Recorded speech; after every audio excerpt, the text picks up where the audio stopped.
Hello everyone, my name is Nidhi and I have with me Sandeep Makwana.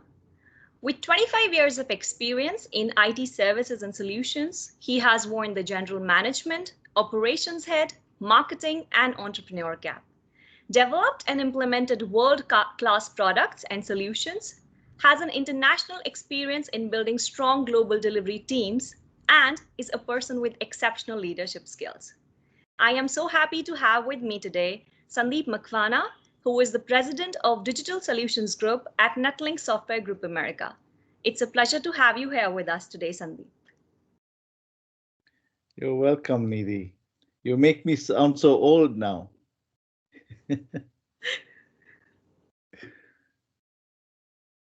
So, is there anything that I missed that you would want to add, Sandeep, to the No, introduction? no, I think it's too much, maybe too much over the top, but that's okay. I mean, we can, you know. Perfect. Let's get started with the interview.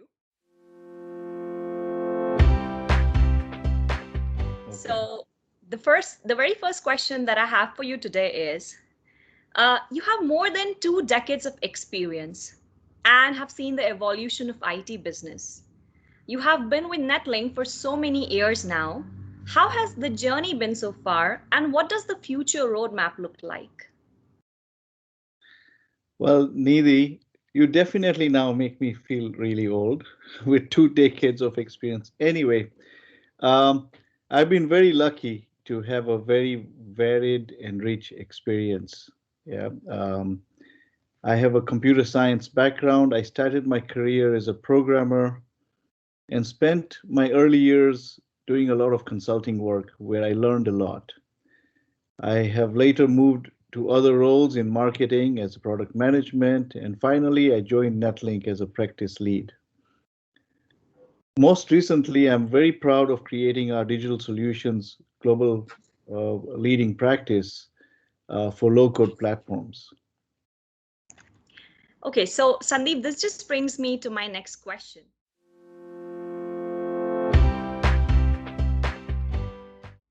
The year 2009 witnessed a global recession. The year 2020 witnessed a global pandemic.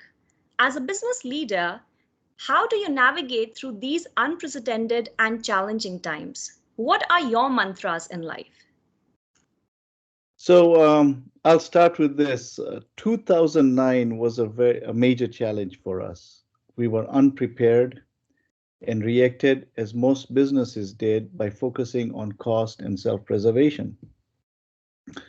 We were very fortunate at Netlink to have a strong balance sheet and we were able to weather the storm. 2020 was very different. We learned a lot from 2009 that challenges also present opportunities. While the business climate was quite uncertain, we were confident with our strategies and we doubled down on our strategies and were able to continue investing and supporting our team members throughout the world, which has paid off as we speak. So, in the year 2020, Sandeep, do you think the year 2020 brought about a lot of opportunities in terms of, in terms of an IT industry, and it actually added in a positive manner rather than a negative manner for specifically for the IT industry? Not necessarily all the IT industry. Certain sectors did well. Mm-hmm. Many sectors did not.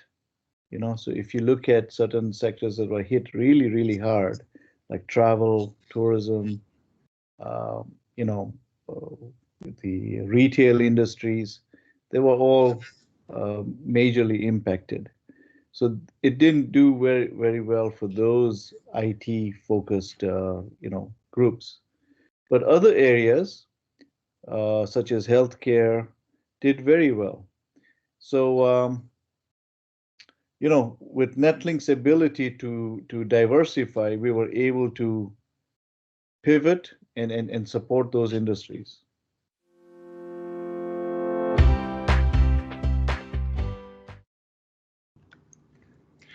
As a part of companies' global expansion plans, Netlink has opened a new office in Dubai in the year 2021.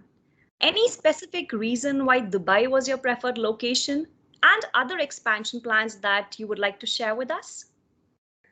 All right. The Middle East has become a key growth area for us recently, especially with the acquisition of Enterprise Touch a couple of years ago. Dubai is the center of everything there. A lot of our customers are based out of the Emirates, and it just made sense for us to have a stronger local presence in Dubai. Any other expansion plans apart from Dubai that you'd like to share? Right now, not really. We will be focused on our key primary markets, which is North America and Middle East. Europe may have some opportunities of local presence, but there's not much we can discuss right now because it's all in, you know, we're still Discussion. thinking through a lot of that. Sure, Sandeep.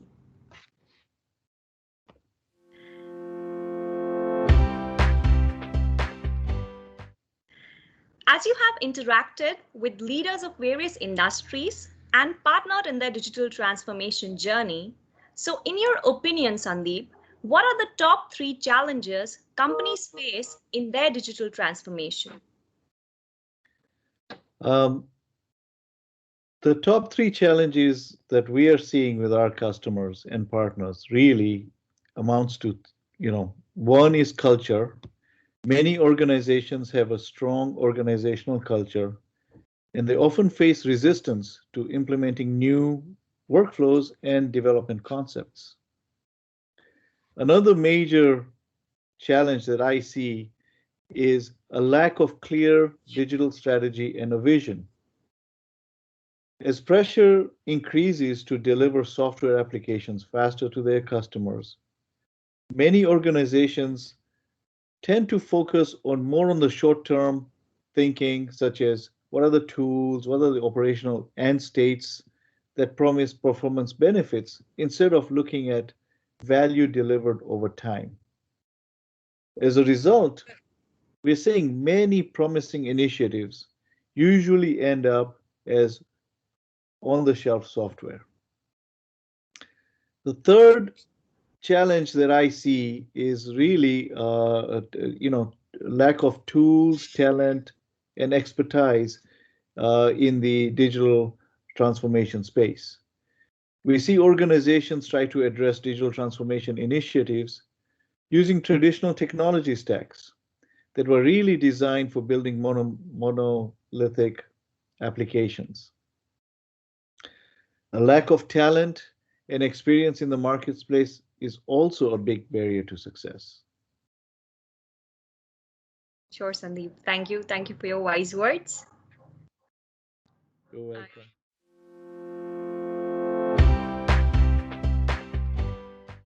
My next question is, since its partnership with OutSystems, Netlink Digital Solutions have got Partner of the Year, Innovation Awards, Customer Appreciations, and a lot of rewards and recognitions year on year.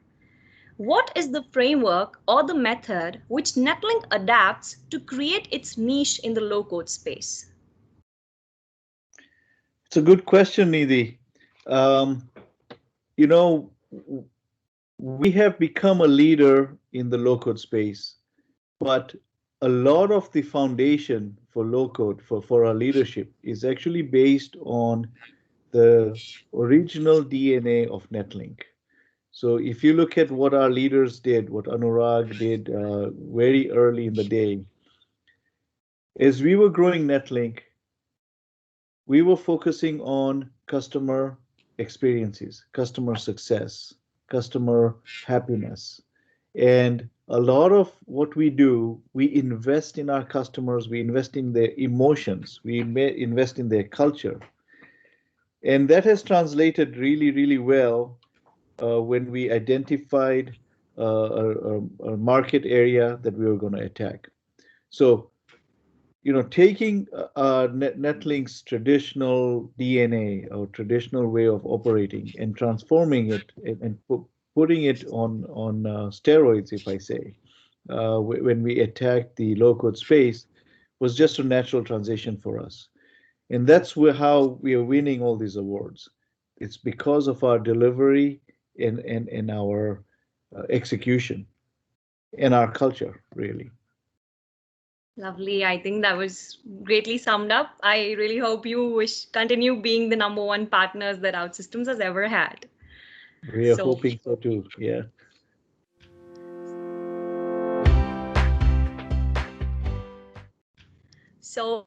the last question that I have for you today, Sandeep, is as technology is evolving and business demands are growing leaps and bounds, what would be your greatest advice to people who are starting their career in the technology space?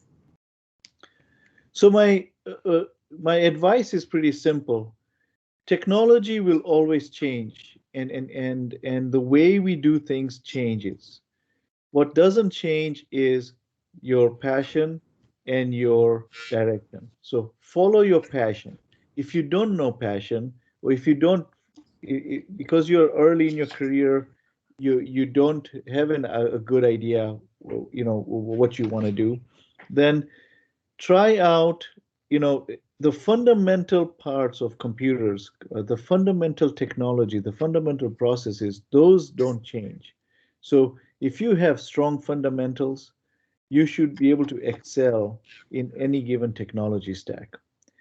What I'd recommend is start somewhere, explore, and grow to areas that really make you feel most comfortable. Perfect. Thank you. Thank you so much, Sandeep, for those words of yours. This just brings us to the end of the interview. And I thank you so much for your time, Sandeep. It was a great meeting with you. Great, Nidhi.